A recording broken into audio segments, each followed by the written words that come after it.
కానీ మీ క్యారెక్టర్ విషయానికి వస్తే ప్రతి సీరియల్లో ఖచ్చితంగా కొంచెం intimate scenes, cute scenes, romantic scenes ఉంటాయి. మీరేమో ఇంట్రోవర్ట్, అసలు మాట్లాడడానికే సిగ్గుపడతారు మీరు. ఇలాంటి సీన్స్ వచ్చినప్పుడు ఎలా మేనేజ్ చేస్తారు? యాక్టింగ్ చేసేది, అదే నిజంగా ఏం చేయం కదా.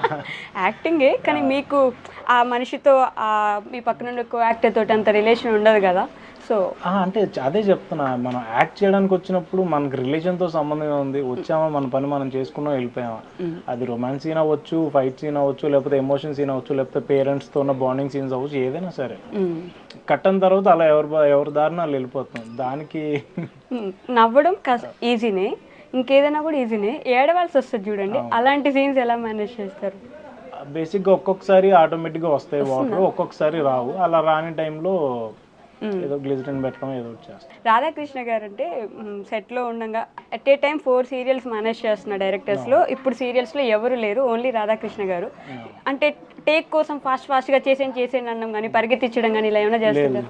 ఆర్కే గారు ఉన్నప్పుడు అలా ఎప్పుడు చేయరు. ఎందుకంటే ఆయన డెఫినెట్గా అవుట్పుట్ పక్కన పెడితే ఆయనకి కంటెంట్, అది ఆయన ఏమనుకుంటున్నారో ఆ ఎమోషన్స్ అన్ని దాంట్లో వస్తున్నాయా లేదా అని డెఫినెట్గా చూసుకుంటారు. అది ఆయనకు అనుకున్న ఎమోషన్స్ అన్ని వచ్చే వరకు అది చేస్తూనే ఉంటారు.